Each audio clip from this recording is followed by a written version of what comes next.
Manatili po tayong nakatayo.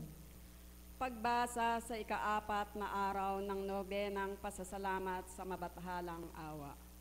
Ano ang marapat ginagawa ng tao nang sa tuwina ay hindi siya nagkakasala? Huwag makikinig kung hindi marapat sa kanyang pandinig, sa kanyang pandama, sa kanyang isip. Kung kaya may mata upang mapag-aralan, mong tingnan ang magagandang bagay na nilikha ng Ama, upang madama mo ang mga bagay na ibinigay sa iyo. Mararamdaman mo ang buhay na ipinahiram sa iyo. Hindi para tingnan mo kung ano ang gusto mo at mamili ka ng nais mo. Sa pagkakamali ay ipikit mo ang iyong mga mata, at ang pagmasdan mo ay ang kabutihang gawa ng kapwa mo, upang hindi magkaroon ng batik sa paningin mo at magbigay ng pagkakasala sa isip mo na ipapasok sa utak mo at ilalabas ng dila mo. Isarado ninyo ang tainga ninyo sa mga naririnig ninyo na hindi karapat-dapat at magbibigay pagkakasala sa kapwa mo tao. Itikom mo ang bibig mo na magdudulot pagkakasala.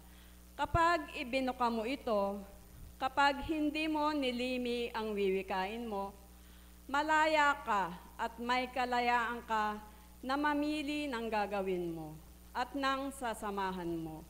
Subalit sa kalayaan, naway huwag maligaw at mapagkasalanan ang mabuting balita ng kaligtasan.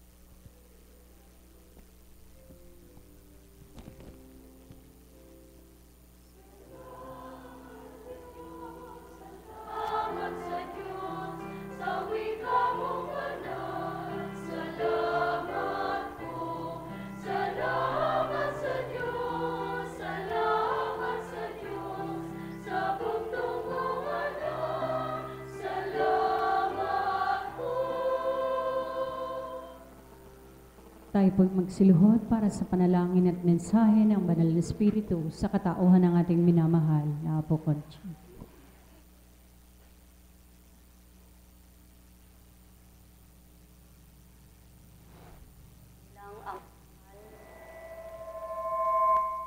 Puspos ng kahiwagaan, dakila kang walang kapantay. Salamat, Ama, sa bawat araw na paglingap mo at sa buong magdamag. Ano man ang mga pagsubok na iyong pinahintulot, tuwirang ikaw ang kalasag, ikaw ang lakas, ang tibay, ang pangunawa, ang kagalakan. O Ama, salamat muli sa mga taong pumarito na nakiisa sa iyong nobenaryo sa padatal na pagdiriwang ng 15 taon ng gawaing pundasyon mo. Salamat sa mga pinagaling mo na at pagagalingin mo pa, sa mga hinango at hanguin mo pa, sa mga nagliwanag na't natanglawan at nakaunawang tuwiran, at sa patuloy mong pag-aakay sa landas na matuwid upang matutunan ang daan ng katotohanan. Salamat isa kami sa napabilang upang maglingkod sa iyo na tuwiran. O kay sarap sa piling ng iyong Espiritu na kung tataglayin lahat ng tao, ano nga bang dahilan para ibuko ito? Yamang ikaw ang lakas at kalasag sa buong sandaigdigan. Ama, patawarin sa lahat ng mga kasalanan sa isip, salita at sa gawa ang iyong mga anak. Kung saan may pagkukulang, baginan mo sila ng talino na mabatid nila kung paano ito mapunuan. Kung saan may kalabisan, huwag manahan bagkus ito'y awasin, upang gawin mo silang marapat sa iyong pananaw.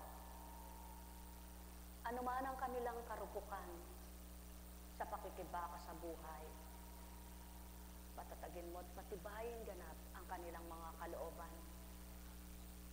Kung saan sila mahina, iyong ibigay ang lakas at tapang ng pakikihamon upang patuloy nilang labanan ang buhay. Saan man may pag-aalinlangan, siglan mo ng katapatan at patuloy mong buksan ang mga pangunawa ng iyong mga anak sa sanlibutan. Ama, itinataas ko sa iyo ang mga napinsala ng bagyo. Saan man dako at anuman ang napinsala nila, mabilis nawa nilang ibigay gawad ng mga namumuno ng bansa kung paano sila'y saklolohan at tulungan. Huwag yaong kung ano-anong mga pinag-uusapan na walang kabuluhan, na walang dulot na mabuti kanino man, kundi paglalaban-laban. Makita nawa nila ang higit pang kailangan upang sa gayon silang tuwirang saklolohan at mapakilalang totoo silang nagmamahal at kumakaling at lumilingap. Yamang ikaw ang maghari at nanguna sa kanila ng mga tao bilang mga namumunot nangangasiwa ng mga bansa, barangay at bayan-bayan. Malawak ang daigdig, laksam bilang ng mga tao. Ngunit siksik-liglig at umaapaw ang iyong mga biyaya at pagpapala sa mundo. Yamang tinuran mo, punuin ang sanlibutan ng iyong mga anak mula sa lahi ni Abraham.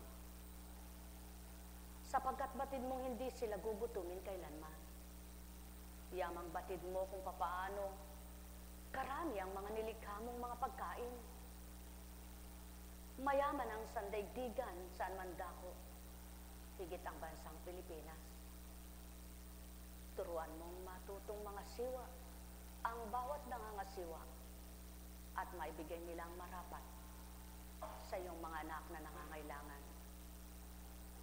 Pag-isahin mo't buklorhin ang kanilang mga damdamin at huwag ang katigasan ng loob ang siyang nag-aaharing tuwiran. Bagkos maramdaman nila ang pag-ibig mo upang ipadamang lubos sa kapwa-tao. Gayon din naman, Ama, ang bawat pananim na nawala. Muli bahaginan mo ang mga may-ari, higit ang mga aba, mga dukhang walang inaasahan, kundi ang kanilang mga anihin. Tulungan mo silang makabawi. Ipagkaloob mo ang lahat ng pamamaraan at kaparaanan. Bigyan mo sila ng mabuting kaparaanan. Ipadama mo sa kanilang yung kaling at pagmamahal. Bigyan naman silang pansin at tuon ng mga namimisiwa upang mapadama at mapakilala tunay kang mahiwaga. O Ama, wala nga silbi ang buhay kung wala ka. Naway maramdaman nilang lahat ito upang pagsumakitan kanilang kamtin at huwag kung ano-anong mga sinasabi. Yamang batid nilang naririnig mo ang lahat ng ito. Yamang saksi ka sa lahat ng kaganapan. Patuloy mo silang bahaginan ng iyong damdaming totoo upang ang pagmamahal nila'y maging ganap at di pa imbabaw lamang. Sa gayon kung gayon ang maghahari, Ama, tunay na mapapakilalang tapat at wagas mong pag-ibig kanino man at mapapakilala kung papaano lumingap ka't walang pinipilit tinatangi. O Ama, ang mga matatalino sa sanlibutan, huwag nawang sa katalinuhang katusuhan gamitin ang talino nilang taglay, kundi yaong sa iyong ikababanal at ikabubuti nilang lahat upang malaman nila kung papaano ka naglalayo't nagnanasang maging ganap sa kanilang lahat. Patuloy mong puspusin sila ng iyong espiritu. Yamang ibinaba mo ang espiritu mo sa sanlibutan. Pagharian mo at pangunahan ang mga lumalapit sa iyo't naghahanap. Puspusin mo sila ng liwanag. Huwag nawang maging makasarilit magbilang tao ang bawat isa, kundi ayong kalooban mo ang siyang manguna, upang sino man ang kaharap at kawaksi, yaong katapatan mo ang mapadama at mapakilala. O aking Ama na totoo at labis ang pagmamahal kanino man, kailan may di ka nagkulang sa mga bagay, sapagkat anuman ang nawalay na ibabalik mo. Anuman ang mga namatay na mga pananim, mga hayop ay nabubuhay mo muli. Ngunit sadyamang, hindi lahat ng tao ay totoo sa iyo. Kaya't lumuluwal at lumalabas pa rin ang pag-iimbot. Kaya't di nila maramdaman kung paano ikaw ay dapat maghari sa lahat. Ama,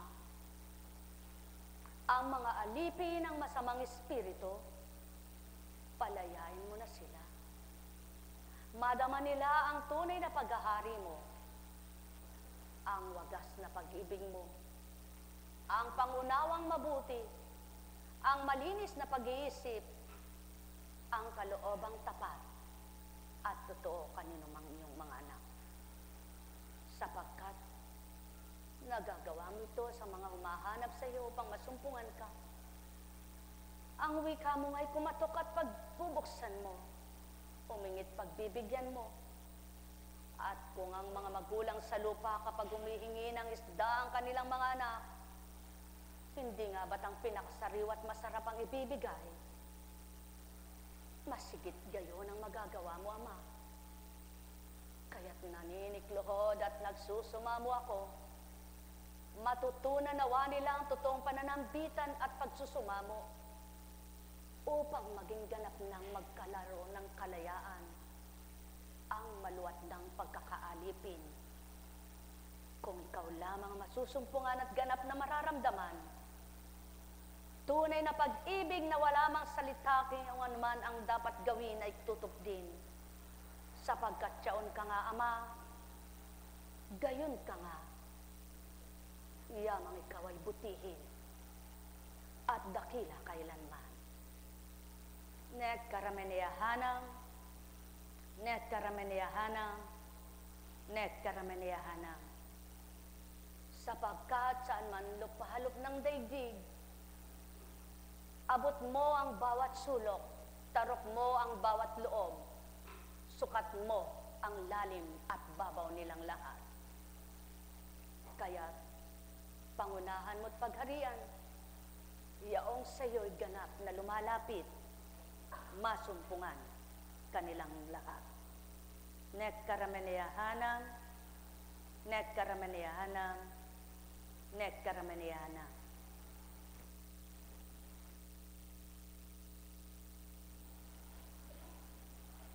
Sumainyo ang kapayapaan. Paghahari ng Ama'y walang hanggan. Ang mamubuti ang pandama, may damdamin silang umibig sa kapwa-tao nila. Ang masama ang loob sa kapwa nila, totoo man ang sambitin, di sila paniwalaan. Ang may iniisip na hindi maganda at mabuti, anumang kabutihan ng iyalay mo, wala pa rin makita.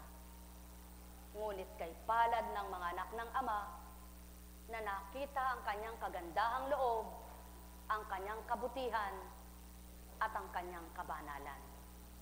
Sumainyong kapayapaan, mga minamahal ko. Net karameniyahanam, net karameniyahanam, net karameniyahanam.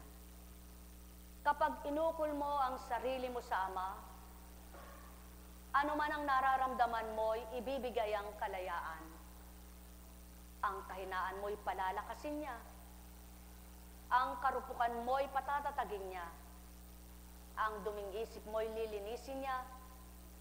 Ang samang loob mo'y papalitan ng galak at pag-ibig. Kaya't halina mga minamahal ko, maunawa niyo nawa ang mga tinuturan ko. Sumainyo ang kapayapaan, mga minamahal ko. Huwag kayong lumapit sa Ama dahil may gusto lamang kayong hingin. Huwag kayong manalangin dahil mayroon lamang kayong pinananambitan. Huwag kayong kumatok dahil gusto nyo lamang makapasok. Kundi araw at gabi man, kumatok kayo sa Kanya at bubuksan niya ang Kanyang dambana.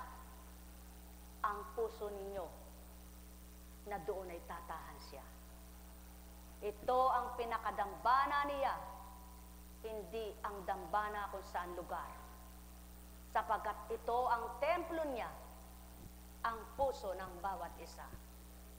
At makapananahan siya sa puso ni numan kung siya'y kikilalanin at tatanggapin at lubos mararamdaman pag-ibig niyang matapat kanino man. Ang may pandinig ay nakarinig.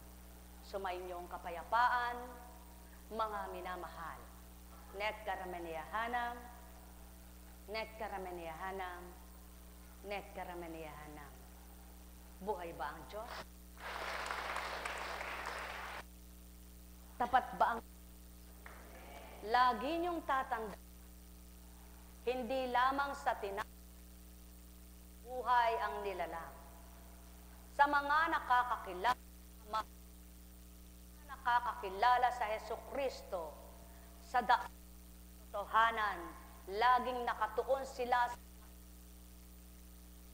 laging pinagninilayan ng mga banal na aral, hindi ang salita. Ang tuwirang pinakikinggan at tuwirang pinangingibabaw. Anong pagbabago sa iyo kung isa kang hinira, naiiba? Hindi ka marunong magparaya. Kapag pesto mo yan, pesto mo.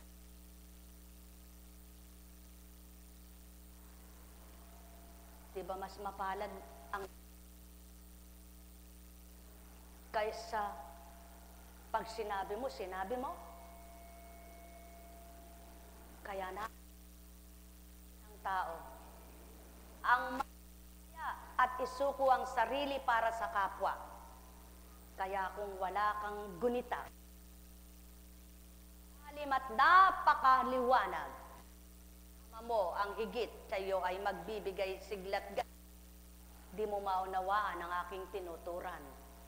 Hahapdi ang iyong tiyan, sasakit ang iyong oban. Subalit kung tunay ka nang nasa liwanag, alam mo ang aking tinutukoy, mapalad ang bibigay higit sa mga nangangailangan kaysa ikaw ang matibay na manindigan. Kung sayo, kung akin. Ano ang pamamaraang napatotohanang nagbigay ako dahil tuto akong magparaya dahil sa Ama. So, kung tinanggap ang aking sarili na ibaba ko dahil sa Kanya, sinikap ko't nagsumakit ako kahit may nararamdaman ako. Sapagkat paglilingkod, may kaakibat na ganti ang aking Diyos na pinaglilingkod. Yaon ang mga damdamin at kaisipan ng mga anak na tuwiran na nakakilala, nakadama, at patuloy na sa Amay nagmimithing maglingkod sa Kanya. Kaya naman silang mga tapat at totoong naglilingkod, hindi na nila nakikita kung anuman ang mga kakulangan sa buhay. Patuloy silang nananambitan at sa may umaasa na isang araw makalalay at palalay. Dahil sa pagsusumakit at pagsusumikap at sumanap, damang-dama nilang pag-ibig sama o ng umaasa. Aaliw, nagbibigay sila at kagalakan, kaya di nila rinig ay nakarinig. Sumainyo ang kapayapaan, mga minamahal. Alalaong baga, sumakay ka na damin na maganda't mabuting kalooban. Pag may nakita siyang matanda, sasabihin niya, kayo na po ang umupo, ako na ang tatayo. Pag may nakita ka masama ang ugali, Kahit na nagkanta-sub-sub na yung matanda, wala siyang pakialam. Kaya doon na isa sa larawan ng pag-ugali ng tao. Sapagkat ang tunay na may loob at maganda ang loob, nagsakripisyo at pinagsakripisyo ang sarili niya, nakapagligtas naman siya, nakapagtawid naman siya, na alam niyang ang Ama ang magpapatibay ng tuhod at aaliw sa puso niya na higit ang ganti. Tapos niyang ginawa ang sakripisyong kanyang pinaghandog sa kapwa. Ang may pandinig ay nakarinig. Sumainyo ang kapayapaan, pagarian kayong tuwiran, ubos ang kasiyahan,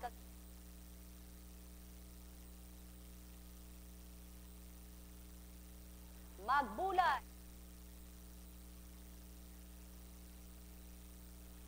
maging sa daan man.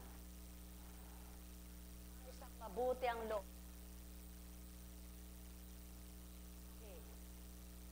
Isa ng matanda. Makay kayo. Pag nais sa kanya yung matandang uugod-ugod, pagbaba noon, higit na biyaya. Ngunit sa taong masama ugali, hindi ko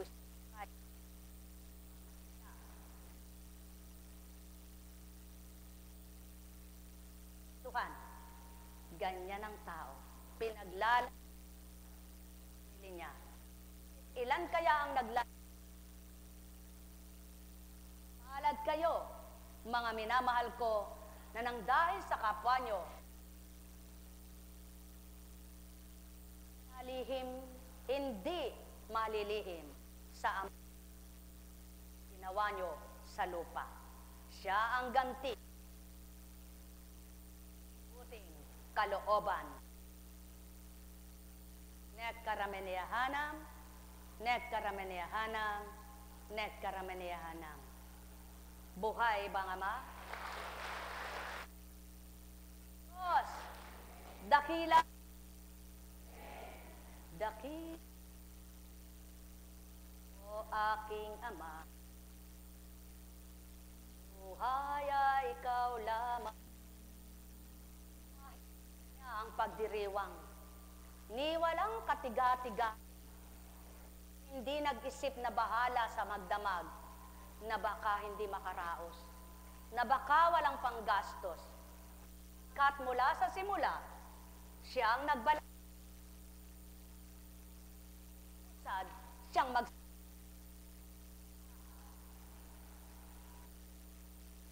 iglap may magagawa siya.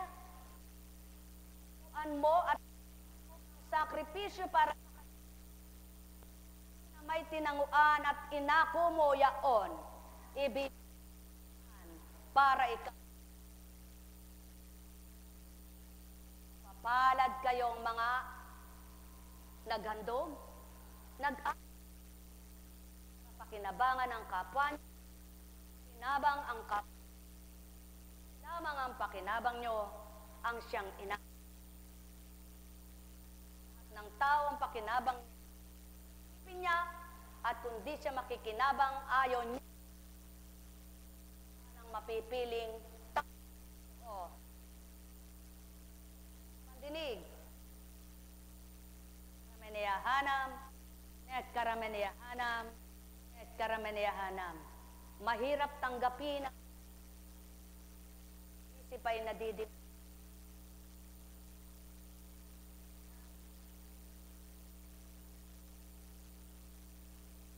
Umusag ang ilangan.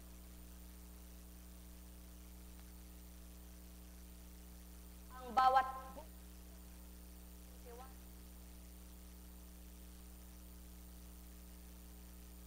karameniyahanam, net karameniyahanam.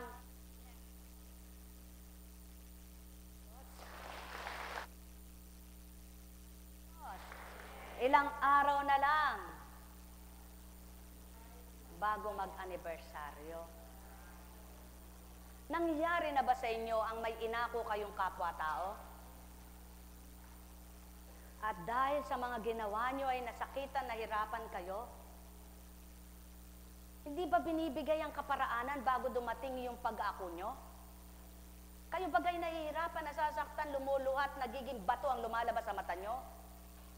Hindi. Dahil alam ng Ama, mahirap man, tinanggap mo dahil sa Kanya, kaya't siyang nagpapagaan ng hirap ng dalahin mo. Dahil hindi mo yan ginawa kung alang-alang lamang sa iyo. Ang may pandinig ay Hanam, Net Karamaniyahanam, Net Karamaniyahanam. Ang Ama, ang buhay na ang gawain ito lanman paano yung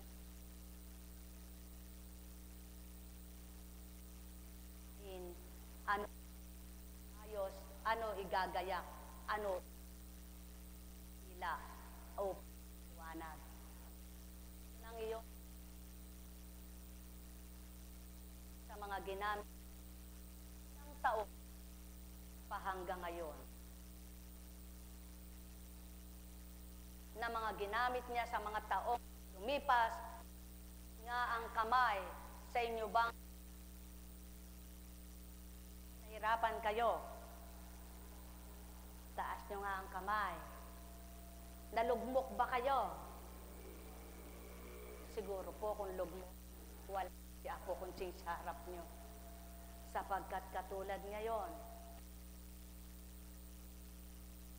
po kayo no?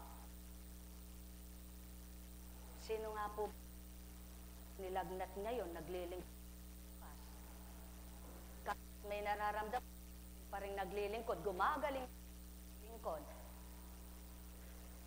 Wala pong ganun kapag ordinaryong kaisipan at ordinaryong damdamin. Gugo po ka ng iyong katauhan. Ngunit, dakit tayo kapag pinagsikuran, marapat sa iyong katauhan. Kayo ba, hindi pag mahina pa rin kayo, ewan ko sa inyo, buhay ba ang Diyos?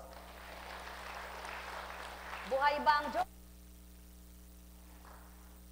Ito ang nakikod na nagmagat.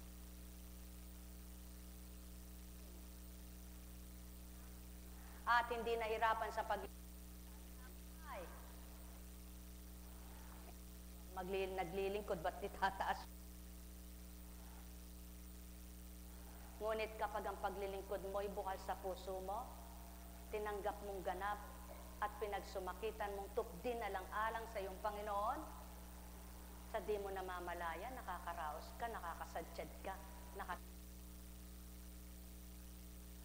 buhay ba ang Diyos? Tapat ba ang Diyos? Kaya, pasyente, mga nag-aalaga, nag-aaruga sa inyong mga pasyente, dapat magkakaisa kayo. Kung kayong mga man lang ang inuunawa, paano naman yung mga nag-aaruga? Ngunit sa mga ganitong bata, wala pa silang lubos na pangunawa, sadyang ang matatanda ang uunawa. Ngunit yung mga may unawa na, baka hiya-hiya naman sa Diyos na dakila kung araw-gabi na lang ikainuunawa. Buhay ba ang Diyos? Tapat ba ang Diyos? Totoo ba ang Diyos? Masaya ba ang buhay? Bakit nga ba kayo naririto? Ano nga bang dahilan pumaparito? Minsan nga nagpunching. Oo nga naman. Bakit nga ba araw-araw naglilingkod kami? Nagdudumali ka, nagmamadali ka magtungo ng dambana. Na, ang hinihintay mo yung mga paglilingkuran mo. Na kung minsan mauna sila sa'yo, minsan ay mahuhuli sila sa'yo, at minsan ay nagdudumaling, may umahabol pa dahil ayaw nang magsakripisyong maghintay at makinig ng mensahe. Dahil ang gusto nila ay magpagamot lang. Ngunit umusad ang 1 taon na naman, gayon na lamang. Ba't nga ba hindi ka nagsasawa? Ano ba ang dahilan at di ka nang hihinawa? Sapagkat yaon ang patotoo na hindi nakakasawang paglingkuran ng Diyos kapag ang nasa puso mo'y siya at minimithi mong maibigay sa Kanya ang kaloob ng binigay niya sa iyo para maiba't ibahin ka ng sa kapwa mo. Buhay ba ang Diyos? Tapat ba ang Diyos? Totoo ba ang Diyos? Di ba masarap matulog sa oras na ito? Di ba masarap ang gawin mo yung kung anong ginagawa mo sa tahanan mo? Bakit nga ba naririto kayo? Ano nga bang napapala nyo pa parito? Kaya nga, kung walang napapala, kung walang pakinabang, bakit nga ba ito'y gagawin pa? Ngunit dahil mayroon mang nagaganap sa buhay mo, ngunit kapag sinuri mong mas maganda ang nakamtan mo, kung wala ka sa Panginoon mo'y mahina ang loob mo, marupok ang damdamin mo, at mahina ka lumaban sa buhay, masasabi mong, Diyos ko, walang silbi ang anumang ito. Ngunit dahil pinatatag ka, pinatibay ka, alam mo, ang kahinaang yaon na ibibigay niya'y lakas, pakikinabangan mo sa buhay mong taglay. Buhay ba ang Diyos? Tapat ba ang Diyos? Totoo ba ang Diyos? Kaya't sa inyong lahat, sumainyo ang kapayapaan. Buhay ba ang Diyos? Tapat ba ang Diyos? Napakabuti ng Ama. May mga hinahaplos siyang damdamin para maghandog, mag-alay, at mapakinabangan ang kapwa nila. Ilan nga kaya yung sa bawat araw ay nagsusumakit makapaghandog sa kapwa nila?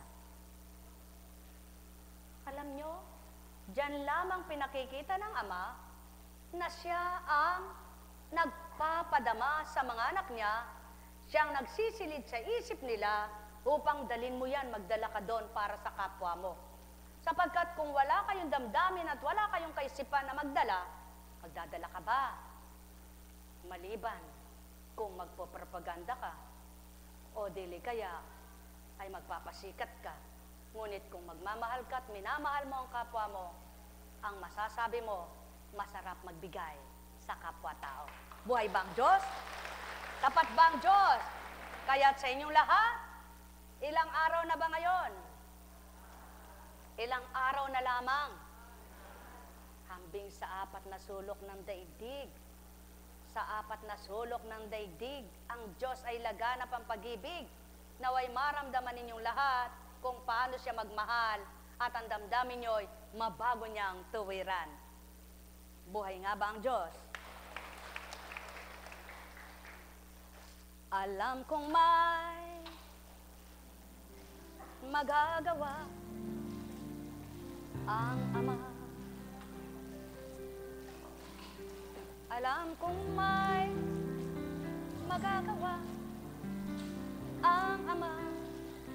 Ay kadaliye ka ng mensahe, pagkaiksi-iksi man, kung naunawaan naman, may dulot pa ring pakinabang sa naging taglay sa isipan ay malinis na tama at tumpak ang nais gawin sa lupa.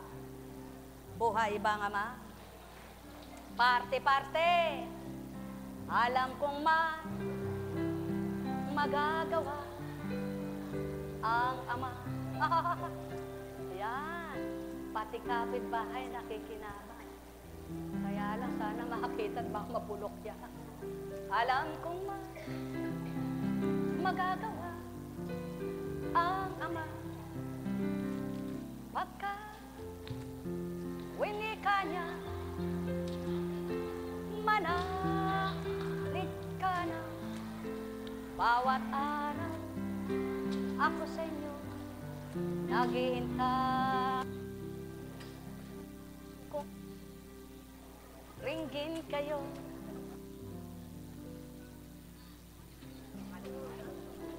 alam kong di ringgin kayo ng Ama. Pagka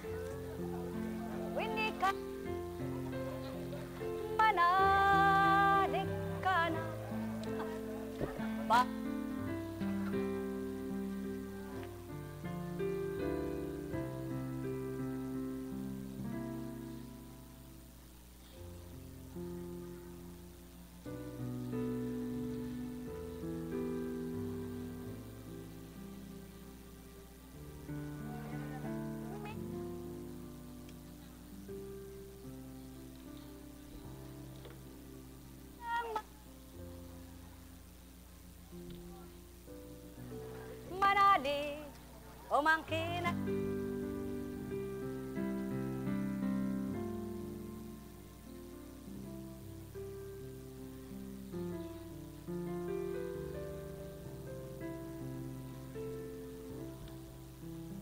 nagawa pagka nalik ka na bawat araw ako sa inyo ay nakalaan mayroong magandang nangyayari sa inyo aking mga minamahal mayroong magandang mangyayari sa inyo di tanggap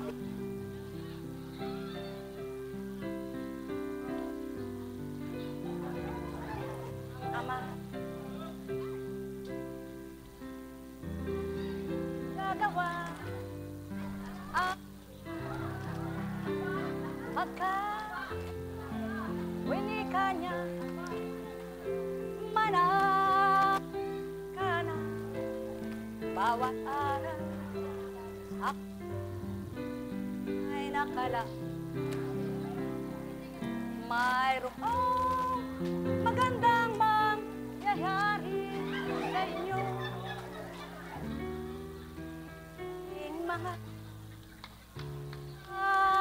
mahal mayroong magandang nangyayari sa inyo manalig umangkin at tanggapin alam kong magagawa ang Ama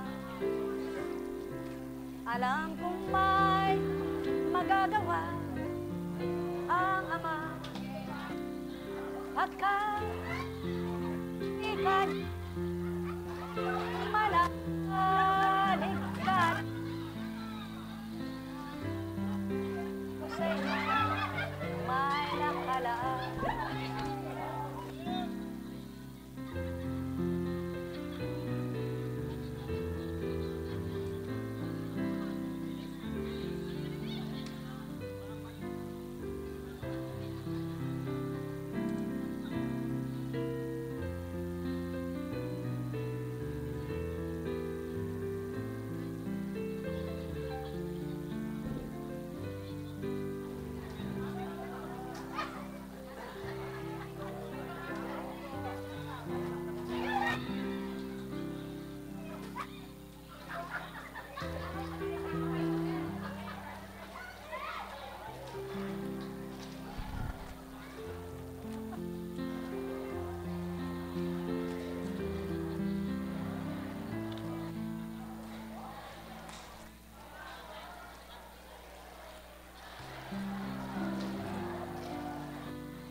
Buhay po ba ang Diyos? Alin po ba ang masarap? Handog sa pagkain ng katawan o handog sa pagkain ng kaluluwa at katawan? Ay, salamat naman kung nasisihan kayo sa handog ng pagkain ng kaluluwa at katawan. Nawa, bawat araw na pagsasakripisyo ninyo, isang sakripisyo yan. Ang pagtungo nyo rito, isang sakripisyo. Matatawag na isang sakripisyo dahil nagtitiwala kayong ang ginagawa nyong ito'y nakabubutit makabubuti sa inyo. Kaya tanggapin ninyong makabubutit, huwag kayong mag-alinlangan na mabuti ang kamting nyo. Maging tapat kayong magtiwala, manalig sa inyong mga ginagawang pagtungo rito, makinabang kayo. Buhay ba ang Diyos? Tapat ba ang Diyos? Totoo ba ang Diyos? Kaya nga, masdan nyo na lamang ang panahon kapag ginusto ng Ama na pasisikat niya yung liwanag ng araw, mainit. Kaya niyang gawing kulimlim, kaya niyang gawing madilim, kahit na araw. Ngunit at pasubali, wala siyang layunin at nasa kundi pabutihin, makabutit, ipagpabuti at makabuti sa lahat ng kanyang gawa ay ang tao sa lupang makinabang. Buhay bang Ama? Kaya sa inyong lahat, nakinabang na ba kayo? Makikinabang pa ba kayong patuloy? Patuloy nawa kayong makinabang sa pamamagitan ng Diyos Ama, Diyos Anak, Diyos Espiritu Santo. Humayo kayong taglay ang liwanag sa puso ninyo at kaisipan ang paghahari ng pangunawa at magtiwala kayong may Diyos na mahimala, may gagawin sa inyo bilang mga anak niya sa lupa. Pagpalain kayo. Pang-ilan na ang iyong panalangin, ang iyong pagdulog, ang iyong sakripisyo. Kung tapat sa puso mo, nilagnat ka, maiibsan. Ang lagnat mo, pag nawala na, mapapatotohanan mong may Diyos kang buhay. Kaya nga, sino nagpapalawak ng kaisipan? Sinong nagbubukas ng pangunawa? Sinong nagpapatibay ng loob? Sinong nagbibigay ng magandang loob? Sinong nagbibigay ng lakas ng katawan? Sinong nagpapagaling ng lahat ng karamdaman? Sinong magbibigay buhay? Walang tao, walang hayop, walang isda, walang halaman. Ang Diyos lamang. Sa inyong lahat, pagpalain kayo. Babait po kayo, ano? Pagpaumanhin po ninyo, kahit isa'y di na ako magbebendisyon. Ayoko po. Maawa kayo. Linggo. Double po ako sa linggo. Kaya, po, mayroon po akong misyon na Sabado bukas. Gawain po natin bukas. Ay isa na lang, Isa lang po ang gawain natin bukas, wala nang diretsyo. Para naman po makapagpahinga ako dahil maaga akong aalis. May dadaluhan po akong anibersaryo ng gawain na in-invite po ako na mag-talk doon. At hahabol po ng ating gawain para sa ika-6 na nobenaryo. Kaya mababait po kayo, no? Mahal nyo nga po ba ako? Totoo kaya yan? Kung totoo po, tayo na, umuwi na. Tara na po! Umuwi na, panalangin muna.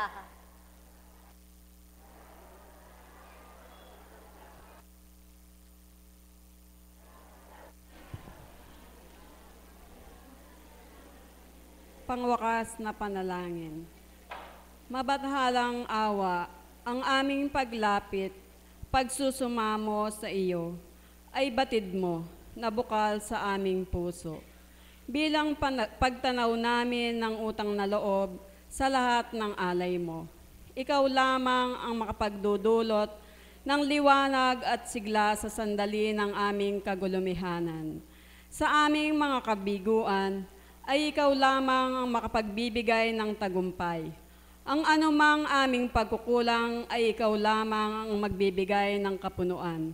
Ang bawat naming sugat na hindi kayang paghilumin ng panahon ay ikaw lamang ang makapagbibigay ng pag-asa sa pamamagitan ng iyong wagas na pag-ibig sa amin. Mabathalang awa, yamang pinahintulutan mo ang lahat ng ito, ang bukal at mahabagin mong puso ang magbibigay sigla sa amin upang ganap kaming mabuhay ng may kapayapaan, kagalakan at